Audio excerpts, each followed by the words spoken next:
ശരത് ലാലിലേക്ക് കൂടി പോകാം. Sarath, BJP half സെഞ്ചുറിയിലേക്ക് എത്തിയിരിക്കുന്നു. മാജിക് നമ്പറും പിന്നിട്ട് 50 സീറ്റിലേക്ക് എത്തിയിരിക്കുന്നു. കോൺഗ്രസ് ഒരിടത്ത് മാത്രം.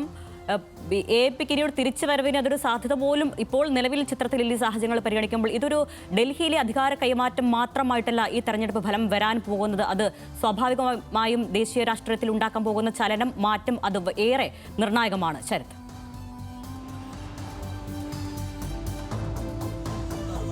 അത് വളരെ ശരിയാണ് സാർ ഞാൻ പറഞ്ഞിരുന്നത്. കാരണം ഇതിപ്പോൾ നമുക്ക് അരവിന്ദ് കെജ്രിവാളിന്റെ വസതി കാണാം.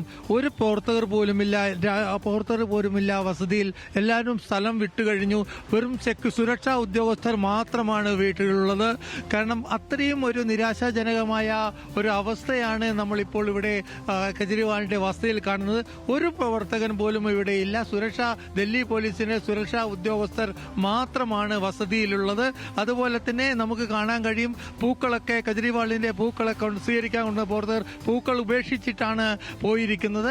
അപ്പോൾ ഇതാണ് ഈ പാർട്ടിയുടെ. കെജ്രിവാൾ വീണ് കഴിഞ്ഞാൽ ഈ പാർട്ടിക്ക് ദേശീയ രാഷ്ട്രീയത്തിലും ഡൽഹി രാഷ്ട്രീയത്തിലും പിടിച്ചു നിൽക്കാൻ കഴിയും എന്ന് നമുക്ക് കരുതാൻ കഴിയില്ല.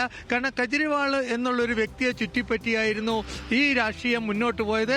കെജ്രിവാൾ ഡൽഹി മോഡൽ, നേരത്തെ ലിജോവും അതേപോലെ ശ്രീജിത്തും ഡൽഹി മോഡൽ ചൂണ്ടിക്കാട്ടി കൊണ്ട് മാത്രമാണ്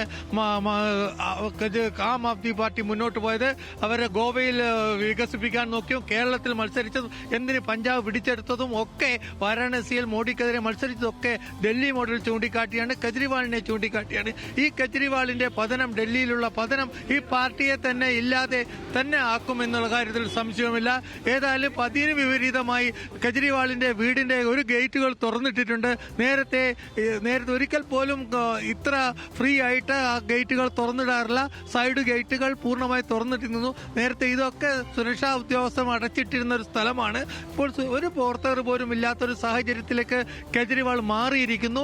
ആം ആദ്മി പാർട്ടിയുടെ കാര്യാലയം, ഓഫീസും അതേപോലെ അതിന്റെ നേതാവായ കെജ്രിവാളിന്റെ വസതിയിലും ഇപ്പോൾ പ്രവർത്തകരെ കാണാൻ കഴിയുന്നില്ല. നേരത്തെ സെനറ്റ് ചോദിച്ച മാതിരി തന്നെ എന്താണ് ദേശീയ രാഷ്ട്രീയത്തിൽ ആം ആദ്മി പാർട്ടിയുടെ അവസ്ഥ എന്ന കാര്യം ഇനി നമ്മൾ ചിന്തിക്കേണ്ടി വരും. കാരണം ഡൽഹിയിൽ ആം ആദ്മി പാർട്ടിക്ക് പകരം കോൺഗ്രസ് ഇപ്പോൾ സഞ്ജയ് സിംഗ് വന്നിട്ടുണ്ട്. സർ, സഞ്ജയ് സിംഗ് എത്തിയിരിക്കുന്നു കെജ്രിവാളിലേക്ക്. പ്രതികരിക്കാൻ പോലും ഇപ്പോൾ തയ്യാറല്ല, അവർക്കൊന്നും പറയാനില്ല അല്ലേ? തയ്യാറല്ല. അപ്പം സഞ്ജയ് ഇല്ല, ഒന്നും പറയാനില്ല. അവര് മ്ലാനമായ മുഖത്തോടു കൂടി ഇന്നലെ വരെ വിജയം ഉറപ്പിച്ച സഞ്ജയ് സിംഗ് ആണ് ഇപ്പോൾ പോയിരിക്കുന്നത്. കാരണം തങ്ങളുടെ 16 കോടി തങ്ങളുടെ MLA-മാർക്ക് വിലയിട്ടുമെന്നും തങ്ങളെ കൂറുമാറാൻ ശ്രമിക്കുന്നുവെന്നും പത്രസമ്മേളനം നടത്തി പറഞ്ഞ സഞ്ജയ് സിംഗ് ആണ് പോയിരിക്കുന്നത്. സഞ്ജയ് സിംഗിന് ഒന്നും പ്രതികരിക്കാനില്ല. അദ്ദേഹത്തിന്റെ കൂടെയും ഒരാൾ പോലും ഇല്ല. ഡ്രൈവറും സഞ്ജയ് സിംഗും മാത്രമാണ് വന്നത്. ഇപ്പോൾ കെജ്രിവാളിന്റെ വസതിയിലേക്ക് സഞ്ജയ് സിംഗ് വന്നു കഴിഞ്ഞു.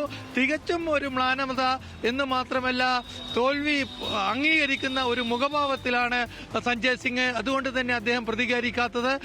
സ്വാഭാവികമായിട്ടും നമ്മളെ സംബന്ധിച്ചിടത്തോളം ന്യൂസ് മലയാളത്തെ സംബന്ധിച്ച് സഞ്ജയ് സിംഗ് വളരെ കൂടുതൽ കാര്യം നമ്മളോട് പ്രതികരിച്ചിട്ടുണ്ട്, പല കാര്യങ്ങൾ. എന്നാൽ ഇന്ന് അദ്ദേഹം ഈ പ്രതികരണം നടത്താൻ തയ്യാറായിട്ടില്ല. ഇത് കാണിക്കുന്നത് പരാജയം ആം ആദ്മി പാർട്ടി അംഗീകരിച്ചു കഴിഞ്ഞു എന്നുള്ളതാണ്. ഇത് ഇപ്പോൾ ഈ പാർട്ടിയുടെ അവസ്ഥ ദേശീയ തലത്തിൽ എന്തായിരിക്കും എന്നതായിരിക്കും ഇനി ചർച്ച ചെയ്യപ്പെടേണ്ടത്. 15 വർഷം മുമ്പ് ഒരു വളർന്നു പന്തലിച്ച ഒരു പാർട്ടി ജനങ്ങൾക്ക്, അതായത് സാധാരണക്കാർക്ക്, ഓട്ടോറിക്ഷ ഡ്രൈവർമാർക്ക്, സാധാരണ ശുചിത്വ തൊഴിലാളികളുടെയൊക്കെ നെഞ്ഞോട് ചേർത്ത് പിടിച്ച ഒരു പാർട്ടി ഇപ്പോൾ ഈ പാർട്ടിയെ അവർ കൈയൊഴിഞ്ഞിരിക്കുന്നു എന്ന് വേണം പറയാൻ. കാരണം നേരത്തെ നമ്മളൊക്കെ കരുതിയിരുന്ന പോലെ ചേരി പ്രദേശങ്ങളിലും അതുപോലെ ന്യൂനപക്ഷ മേഖലകളിലും ആം ആദ്മി പാർട്ടിയുടെ ശക്തി പ്രകടിപ്പിക്കുമെന്ന് തന്നെയാണ്. എന്നാൽ അക്കാര്യത്തിൽ ഒരു പൂർണ്ണമായ ഒരു തെറ്റ് തിരുത്തേണ്ട നടപടിയിലേക്ക് നമ്മൾ വരുന്നിരിക്കുന്നു.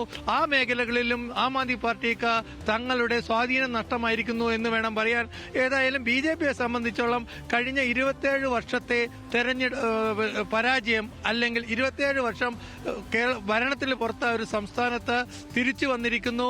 അതുമാത്രമല്ല, നേരത്തെ ലിജോ പറഞ്ഞതുമാതിരി അല്ലെങ്കിൽ RSSന് ഇത്രയും ഒരു കേരളത്തെ പോലെ സ്വാധീനമുള്ള ഒരു സ്ഥലമാണ്. കഴിഞ്ഞ ഈ തെരഞ്ഞെടുപ്പിൽ 500ഓളം RSS സ്ക്വാഡുകൾ വീടുകൾ കയറി ഇറങ്ങിയിരുന്നു. ഇതൊക്കെ കണക്ക് കൂട്ടുമ്പോൾ ആം ആദ്മി പാർട്ടിയുടെ ഹിന്ദു വോട്ട് പൂർണ്ണമായി BJPക്ക് തന്നെ ലഭിച്ചു എന്ന് വേണം പറയാൻ. പൂജാരിക്ക് നൽകിയ വാഗ്ദാനങ്ങളോ അല്ലെ സ്ത്രീകൾക്ക് നൽകിയ വാഗ്ദാനങ്ങളോ അല്ലെങ്കിൽ നേരത്തെ നടപ്പിലാക്കിയ മൗല ക്ലിനിക്കുകളോ അല്ലെങ്കിൽ കോവിഡ് കാലത്ത് നൽകിയ 5000 രൂപയോ ഒന്നും ആം ആദ്മി പാർട്ടിയെ സഹായിച്ചില്ല എന്ന് വേണം നമുക്ക് കരുതാൻ. ഏതായാലും കെജ്രിവാൾ ഇനി പ്രതികരിക്കുമോ എന്ന കാര്യത്തിൽ മാത്രമാണ് ഇനി അറിയേണ്ടത്. പുറത്തുനിന്ന് തോൽവി അല്ലെങ്കിൽ അംഗീകരിക്കുമോ എന്ന് നമുക്കറിയണം. കെജ്രിവാളിനെ പോലെ ഒരു വ്യക്തി അത് ചെയ്യുമെന്ന് കരുതാൻ പ്രയാസമാണ്. കാരണം മാധ്യമപ്രവർത്തകർക്ക് ഇന്ന് തന്നെ രാവിലെ തന്നെ പ്രവേശനം പോലും ആപ്പ് ഓഫീസിൽ അനുവദിച്ചിരുന്നില്ല. പുറത്ത് ഗേറ്റ് പൂട്ടിയിട്ട് പുറത്തായിരുന്നു മാധ്യമപ്രവർത്തകർക്ക്. അതിനൊക്കെ അതൊക്കെ ഒരു തിരിച്ചടി കണക്കിലെടുത്ത് കാണും എന്നുകൊണ്ട് തന്നെ എന്നാലും ഇത്തരമൊരു തോൽവി ആം ആദ്മി പാർട്ടി കരുതിയിരുന്നില്ല. കെജ്രിവാളിന്റെ തോൽവി ആം ആദ്മി പാർട്ടി കരുതിയില്ല എന്ന് വേണം. ഇപ്പോൾ 7500 വോട്ടിന് പിറകിലാണ് കെജ്രിവാൾ എന്നാണ് നമുക്ക് ലഭിക്കുന്ന അനൌദ്യോഗിക വിവരം. രണ്യ.